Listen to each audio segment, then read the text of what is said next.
Hey y'all, Jim here with Sunrise Farm. Welcome back to another video. Today I thought we'd explore some trellising, talk about some things I've done, some things I'm experimenting with. I'd love to get your input in the comment section about how you do different trellising. You know, everything's going to be situational, right? How big is your garden space or farm? What kind of financial aspects is it going to cost you, and or do you have? Different methods that can be done, such as string method or a Florida weave, or in my case, we're going to talk more about Hortonova trellis netting. Yeah, just, it's going to be all situational. You know, there's also cattle panels, but those can be a little tough to maneuver in bigger situations. So, but let's get into it. Let's talk about some trellising. All right, so what you see right here is I have 4 rows of cucumbers. I have 2 rows of Corinto regular cucumbers, if you will, and then I have 2 rows of a smaller pickling cucumber, Boston pickling. I use Hortonova trellis netting, and I'll give you a closer view of that in a minute. But what I had done is I had some leftover materials over the past year and a half or so. I had some variations of 5-foot and 6-foot T-post, and the Hortonova trellis netting I'm using here is 79 inches, so it's 6.5 feet tall. And then I had some pieces of rebar laying around that were 10 feet, between 8 and 10 feet. And then I had some fence posts, old fence posts left around too, top rail, that were about 10 feet. And so I extended this particular trellis up to the top of it is 7 feet. No, I think the top of it's almost 8 feet. Yeah, I think the top's almost 8 feet. And so I've got it suspended about 8 inches to a foot off of the ground. This is where I started the cucumbers. However, this method wasn't going to work for me going continuously forward. Simply put, both a cost factor and a time factor. And what I mean by a cost factor, well, T-post, a 5 or 6 foot T-post, let's just say I get them from Tractor Supply. There's a Tractor Supply about 5-6 miles from my house. And those T-posts cost around $5.50, $6. But then I was having to zip tie on either rebar, and I was gonna have to buy more rebar because I've got way too many more rows this year than I did last year.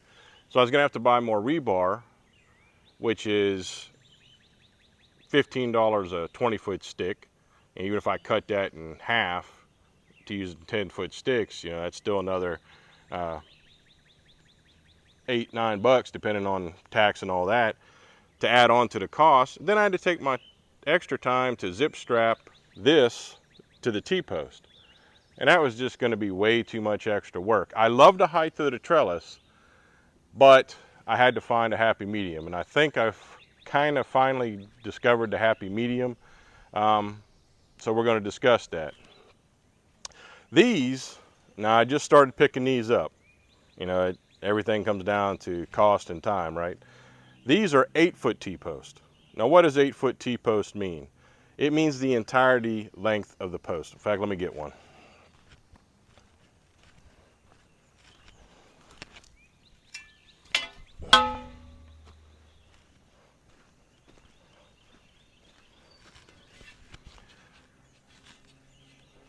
So for an 8-foot T-post, it means from the top to the actual bottom is 8 feet. That does not mean that's the usable part. So that's always been a bugaboo looking at T-post, is you think you're buying something that you can use 8 feet with, when in fact that's not the truth. So if you're familiar with T-post at all, you know that it comes with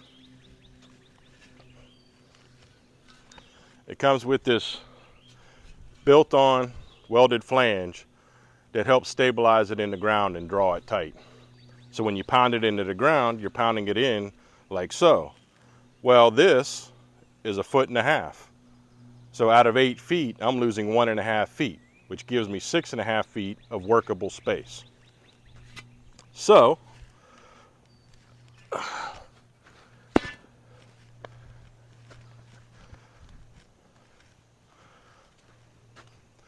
So from here to the ground is 6.5 feet. Well, as I just told you, the trellis netting I'm currently using is 6.5 feet. I don't want the trellis netting by the ground. First of all, it's a waste of time and space because cucumbers don't even need a trellis till they're about 8 inches to a foot tall. Plus, if it's on the ground, it's going to make my life a little more aggravating trying to cultivate through the course of the farm. You know, trying to weed and whatever other cultivation, should I put mulch around it or this type of thing. However, I buy Hortonova trellis netting in rolls, generally 500 feet at a time. They come either 328 or 500. Don't ask me how they decided that, but in this case I have a 500-foot roll of trellis netting. Well, I'm certainly not going to waste it, so I'm going to figure out how to use it. I may just fold the top layer over one course to get it, about 6 inches off the ground. But going forward, I think I'm going to consistently use the 8-foot T-post. There are several things I've come to realize already that I love about them. I put them over on some tomatoes, and I'll show you that in a minute as well. But one of the things I've come to realize I love about them, if you notice this requires even a ladder sometimes to put the trellis netting up. Well, that's aggravating. I do like the height because I can reach this high, and yes, when the things grow up this high, I still have all this room to pick. But I think I'd rather sacrifice a little bit of the height and go with more cost effectiveness and more convenience. So with these, clearly I can simply sit here. Now yes, I use a 4-foot or even a 6-foot ladder at times to first get them in the ground, because at 8 feet high above ground I need a little height to drive them in. But once they're driven in, I'm going to be using these throughout the entire course of my growing season. So all the way through to November I'll be using these, because I'll be succession planting. I've got cucumbers here. I'll put them in another place and in another place, and then when it comes to after July and August, when I'm doing kind of a fall another run of cucumbers, I will have cleaned this up and just be able to replant right here for this season. Next season I'll move the cucumbers elsewhere so that I do some crop rotation. But for this year, I'll come back. So once I put this trellis netting up, it'll stay here all year, and I'll reuse it at least one more time, possibly two. So there's that aspect as well, that I'm able to leave stuff in the ground a long time living in South Carolina in Zone 8B. My whole growing season goes, at least as far as spring, summer crops go, like cucumbers, I can go all the way to November. Clearly once the frost hits them, they're done, but I can go to November. So I can easily reach the top to put the netting up. That's a plus. I am losing some space for growth, but that's okay. I'd rather have that trade-off. I'd rather also be consistent about what I'm going to be having for the farm. So I'd rather buy all the same thing, I guess is what I'm saying. So I'd rather be able to know I'm going to buy all 8-foot T-post as I progress and move forward and am able to purchase them. I'm also want to know that I can buy all of the same height trellis netting, which I'm going to convert, if I didn't already say it, I'm going to convert to the 5.5-foot trellis netting at 67 inches. And so that's going to be perfect, because by the time I latch it to the top, it'll leave me about 6 to 8 inches at the bottom by the time you stretch it down and all. Now, as far as the T-post layout goes, let's just let's take a look at that a minute. So as you all probably know by now, if you've watched any of my other videos, I put almost every single thing on drip tape. So here's my main water line, and there are my 2 drip tape lines you can see with the valves on them going down for these 2 row of Corinto cucumbers. As you can see, I've already got the 1 row up. That was existing stuff I already had, but then I started to have to buy more T-post so that I can get up other trellis netting, which is when I finally realized what I wanted to do here. So as far as spacing goes, my rows are 50 feet long. So I wanted to put, the spacing of the post is a little subjective, but you want to make sure that you're getting it tight enough to hold the weight of things like cucumbers or even tomatoes, because this type of netting absolutely works great for cherry tomatoes. But I'll show you, I'm trying it on a slicer tomato, and we'll see if that's a bust or not. But so what I've done is spaced mine every 10 feet. So in a 50-foot row at every 10 feet, no, that's not 5 posts, that's 6 posts. Because when you're factoring in something like this, 0 is actually your first measurement. So basically you could take your row, divide it by however many you're going to do, and then add 1. In other words, 50-foot row divided by 10-foot spacing would be 5. Add 1 for the beginning, that's 6 posts per run. So if these posts, which they are $9 a piece, that'll tell you that just in the post alone, that's $54 a run. Well, then you add in a little bit of the netting. The netting's not terribly expensive on a 500-foot roll, but still, it's a factor. And then you got zip straps. So one other thing I'll mention about me kind of figuring out what I wanted to do, what worked best for me. Again, this is subjective. There are so many variables to this. This video is for you to get ideas from, and maybe it'll help you with what you're going to do.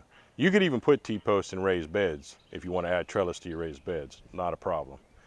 But one of the things about getting all 8-foot T-posts going forward the rest of this year and into next and beyond, and converting the trellis netting, which we'll talk about in a minute, to buying the 67-inch rolls, 5.5-foot rolls, is, for me personally, it's probably a joke, but for me personally, it also helps satisfy my little bit of OCD-ness. I honestly would prefer things look pretty uniformed and as clean and nice as I can make it look in a farm. We ultimately do plan on having people come to our farm to buy groceries, fruits and vegetables, and to do ministry work, to have community events here. And I just want things to look their best. I mean, just because it's a farm and a garden doesn't mean you know, have to junk it all up, so to speak. So for me, it's helped satisfy my OCD. It won't be totally uniform this year because of some of the one-offs I have, but most of it will be uniformed. And going into next year, it will 100% be uniformed. So anyway, that's just me. But let's talk the trellis netting. If you've never seen or used Horta Nova trellis netting, it is a thick nylon style trellis netting. Similar in nature to, say, fishing line. It's just a little thicker than that. But, and this comes in multitudes of heights. It comes in, I'm familiar with it coming in 4 feet, 5 feet, 5.5 feet, 6 feet, 6.5 feet, and 8 feet. I know that it comes in. So, and this roll happened to be 500-foot roll. So I figured if I was doing 50-foot rows of trellis netting, it would give me 10 rows per roll, or close thereof it should. 9 rolls minimum.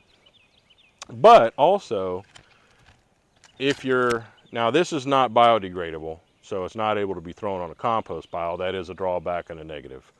But it is, overall, for what you get, relatively inexpensive. I think this 500-foot roll cost right at $100. No, I mean, that's not cheap, but it's also not terribly expensive either. Compared to $30 a panel for a hog panel or a cattle panel, you do the math. But again, it just factor out what you want to, how you want to do it.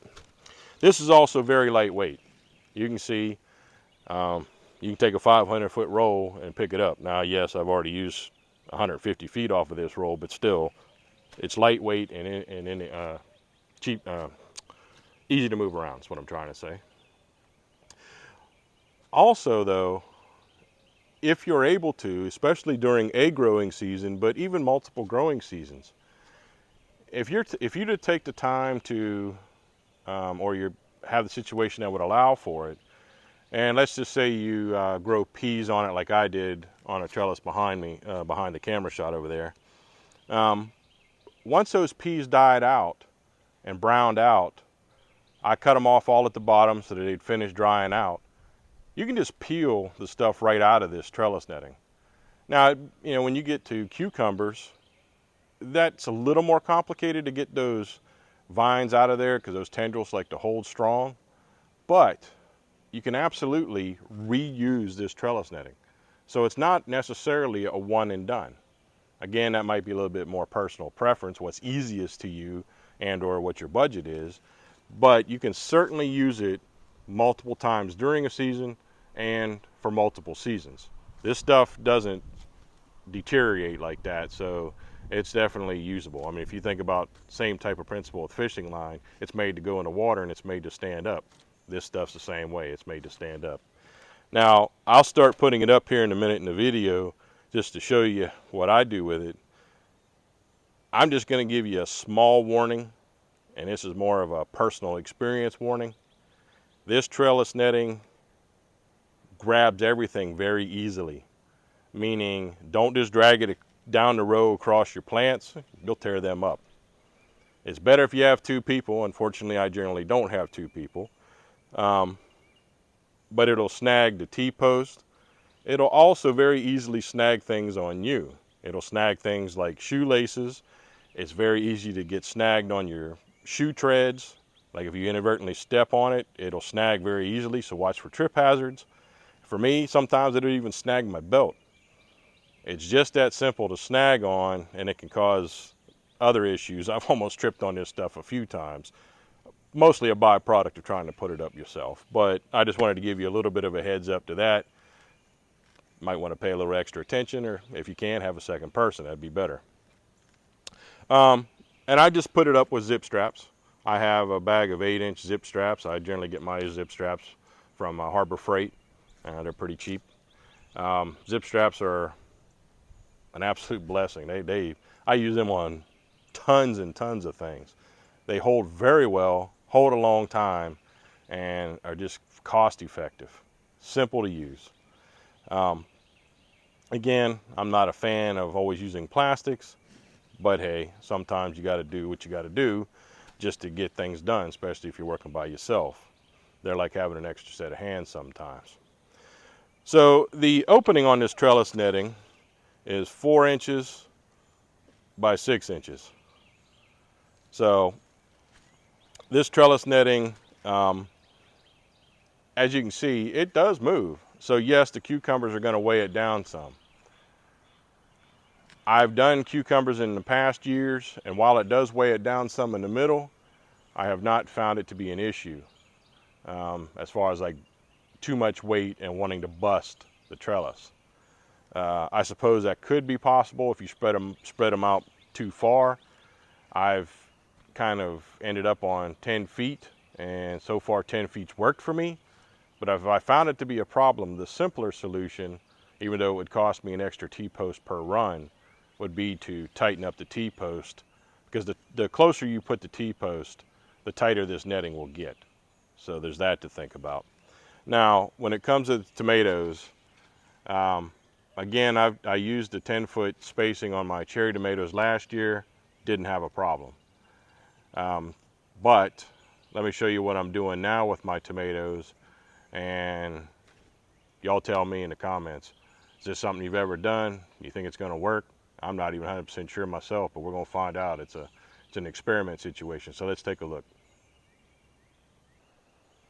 All right, so what we have right here are Hasinator slicing tomatoes. They are determinate tomatoes, which means they'll only get maybe 6 feet or so high. Well, in a massive storm we had several days ago, it actually took my mostly 2.5, 3 feet tall plants and drove them to the ground. And I wasn't happy about that. So, both the rain and other circumstances has prevented me from getting too much trellis work done, as well as row cleanup done. That's aggravating, but it'll get there. However, you know, most videos you watch, they either do some kind of overhead trellising or they try to do tomato cages. Well, I would have to have 340 tomato cages, and quite frankly, I'm just not wanting to do that. Or they do what's called the Florida weave. Florida weave seems to be very popular. However, I'm just going to be honest. I've never done the Florida weave, and I could be making a mistake. But the Florida weave looks too aggravating to me. I mean, having to go in and out of plants several times through the course of their life, about every foot or so maybe, as they grow high, and then trying to reach around them and over them as they get bigger to do it. I don't know. It seems aggravating to me. So I thought instead that I would try it with this Hortonova trellis netting. Because all I have to do with this, obviously I got it up and I pulled the tomatoes back up, and I'm going to try to weave the tomatoes in and out of the trellis netting, which is what you have to do with any of them. You know, even cucumbers, even though they have tendrils to grab, you still have to weave them in and out a little bit to help them out. But that's nothing to it if you ask me, because you're coming in here harvesting tomatoes and pruning them up if you need be with some old branches. So you're going to be doing work on them anyway. Taking a few minutes as you walk down each row to weave one through the trellis netting doesn't seem to be too big a deal. Plus, as you can see, I've also used these tomato clips. Now this is what you would see often on a string line trellis from overhead. You know, in other words, if there was just a pole overhead with a string line and you ran strings down to your tomatoes, this is the same type of application that you would see. I actually did that last year. I designed a tomato trellis and used string lines. It worked okay, I didn't mind it, but I'm doing 3 times the amount of tomatoes this year than I did last year, maybe more. And I just didn't think, well, first of all, I knew I didn't have enough materials to do that, but I just didn't think that was even worth my time. So I'm trying this Hortonova trellis netting on these tomatoes. Now, I'm pretty sure these tomatoes are going to get way heavier than the cucumbers are. And that may be a problem. Like I said, I might be making a mistake. So I'd really like y'all's comments about these. Like I said, I know I'm aware of other style methods of trellising tomatoes. And the row right by, well, not the row directly behind us, but the trellis that you can see behind us, maybe I'll give you a quick shot of it, is one row of cherry tomatoes that I have trellised up. I know for a fact it works. So I'm just going to experiment with these slicer tomatoes from these Hossinator tomatoes to see if it'll work on these. If anybody has ever tried this before, please leave a comment, let me know. I'd like to know if somebody else has even experimented with this. And by all means, you're going to find out if this experiment works with me, because, you know, not everything you try works the way you want it to, and you end up mumbling under your breath and regretting your decision. But this is what we're going to try. So here's the cherry tomatoes on a trellis. You can see we're already starting to get some bunches to start ripening. You can't hardly see them because they're green that match the tomatoes, obviously. But there are an absolute ton of clusters of cherry tomatoes on these things. So these are the Hass that I just showed you. Those are my sweetie cherry tomatoes that I was just talking about. I have 2 more rows of Hass coming along, Hossinator tomatoes. But I have 3 rows of Hossinators, 3 rows of cherries, 3 rows of Super Choice, 3 rows of Marglobe, and 3 rows of Amish paste. Yeah, that's a lot of trellising. I don't even know if I'll make it this year. Some of them might just have to grow on the ground, unfortunately. All right, well, I'm gonna run this trellis netting, and all I'm really gonna do for the moment is to just attach it to the end here just real quickly by doing a little quick loop. And then I'm gonna get this stuff unrolled so that I can get it down the row and get it laid out.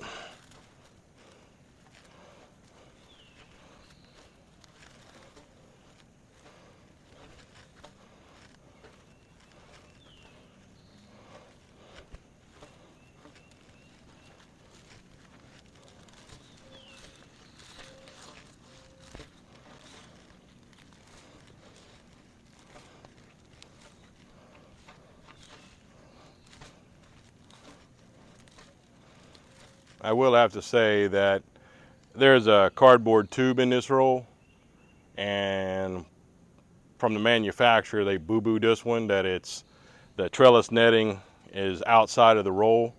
Ordinarily I would just put something in the roll and unwind it, but it's snagging on this one end because they didn't quite roll it onto the cardboard roll correctly. Normally it's a little bit simpler even to unwind it than this, but still not too big a deal. Now I don't actually cut it off to begin with. I actually just roll it out several feet beyond what I'm using. In this case, I'm just going to lean it up against my deer fence. And that way I can hook it up at the far end and then stretch it out. And once I stretch it out, then I'll cut it off. Basically, I'll cut it off after it's already put up. All right, well, like I said, I just have these bag of 8-inch zip straps. 100 count bag is like $2.50 at Harbor Freight. So zip straps is extremely simple, and I can just shove the bag in. Actually, don't make the mistake of taking them all out of there. If you leave them in the bag and just literally cut the top off, stick them in your pocket, makes a good holder. So I just stick them in my pocket, and I come back to the beginning where I just simply done a wraparound for these. Now, trellis netting like this actually comes folded. So that roll's not 6.5 feet tall, that roll's only 4 feet tall. So you have to unroll the trellis netting. In this case, like I said, you know, this part here is about 6 inches. Well, I needed about 6 inches off the ground, so I'm simply gonna fold it over at that first run. And I'm just gonna do a quick wrap to hold it there. And then I'll secure it with a zip strap.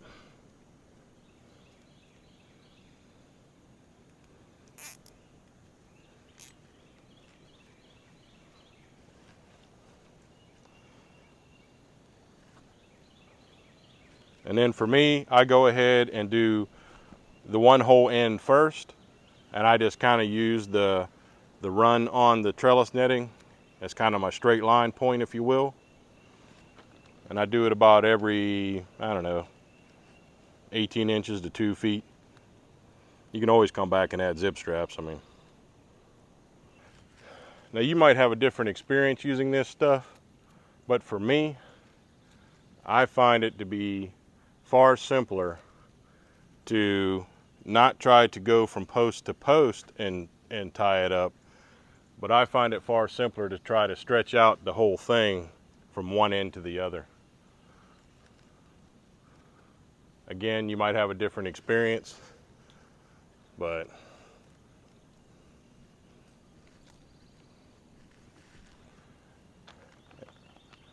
so this has been my experience in stretching it out. And I'm just gonna hold one here. Now, while I've stretched the top, I can go back and work on the tops of the entire trellis at this point. But now I've got it stretched out.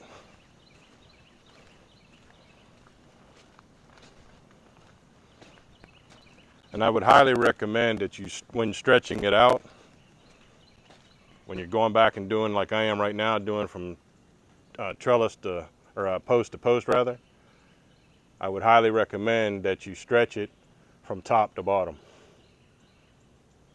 In other words, get the top where you want it, get it nice and tight from post to post, and then stretch it on down the post as far as you're gonna go, whatever your bottom situation is.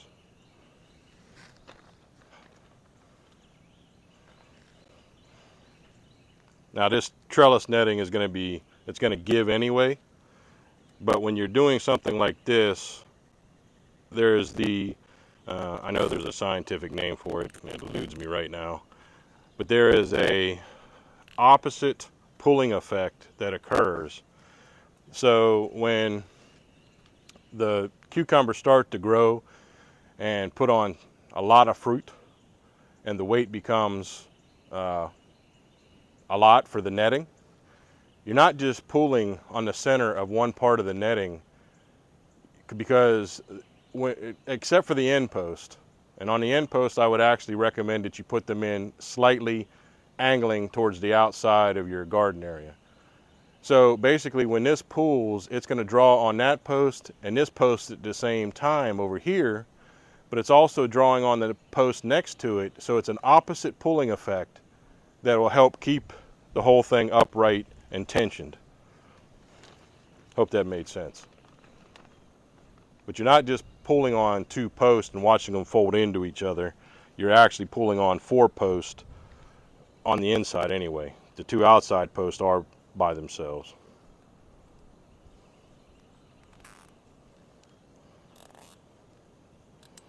Somebody leave it in the comments below. I know there's a scientific or engineering term for that.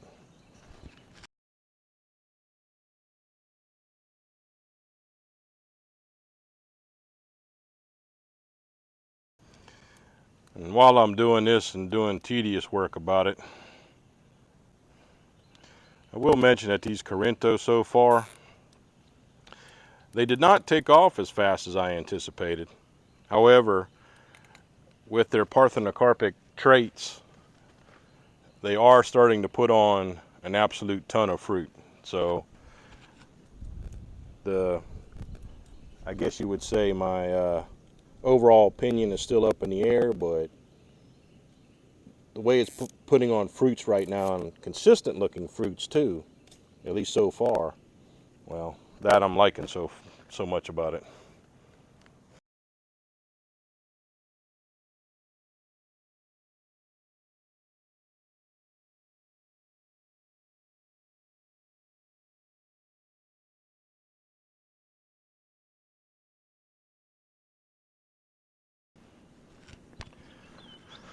Now, as far as trimming off the end goes, it can be done with a pair of scissors if you have a decent pair of scissors, or in my case, I just use a razor knife.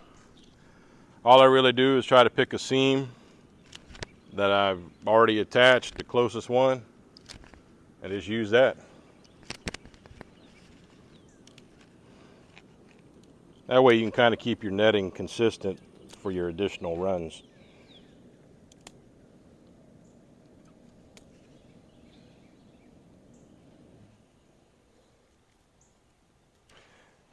And on the off chance you've never used a zip strap, there is a right and a wrong way to put them together.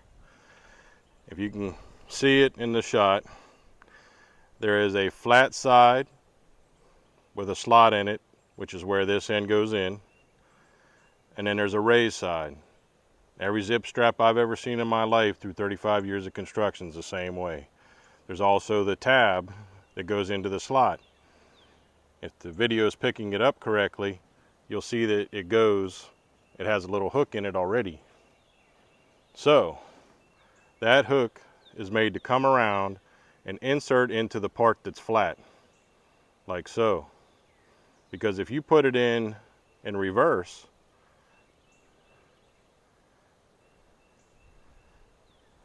and you try to put it in reverse, it won't go very well. And some of them will actually go in and you'll think they held, but they don't, because the ribs that actually hold it, that make that zip noise, are on the bottom side, so that when you put it in, once it goes in and you hear it, it locks. Now that thing cannot come back out. There is a way to do it if you want to with a mini screwdriver, but I'm saying on its own, it cannot come back out. So in case you didn't know that, just thought I'd throw it out there. Now it's just time to start getting the cucumbers up on the trellis. And try to do it pretty gently, not to pop any of them.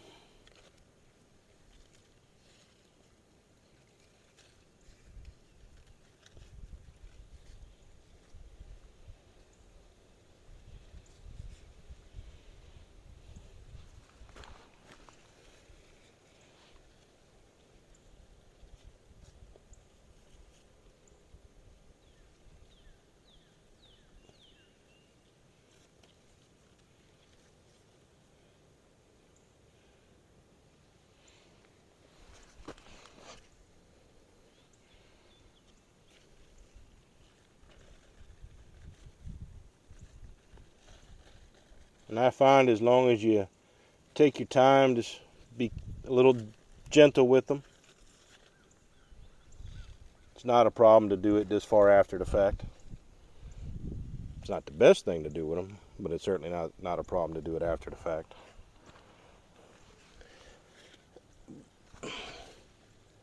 I prefer to use trellising for things like tomatoes and cucumbers.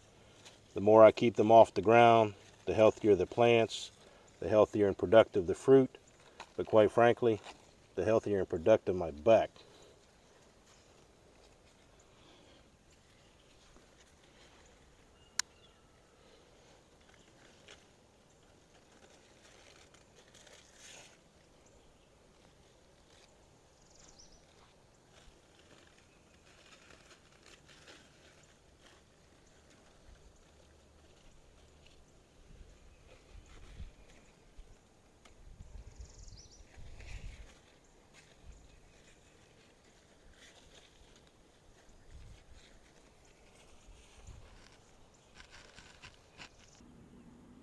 All right, and for good measure, I put up another row of trellis for my first row of pickling cucumbers.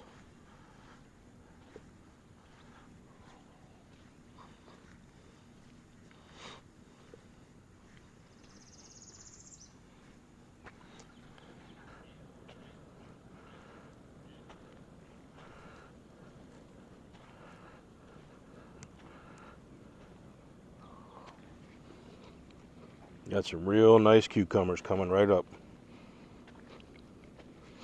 These Corinto are definitely putting on cucumbers rapidly. I'm loving it so far.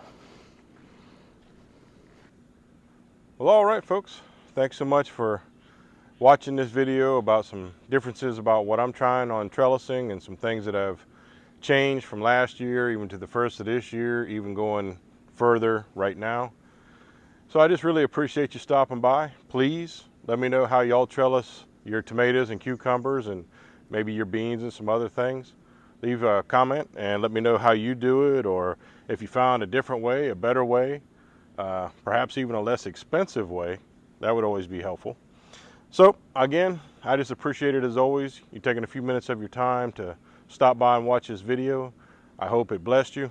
Thank you so much. Take care and God bless you. Have an amazing day in the Lord, and we'll see you next time.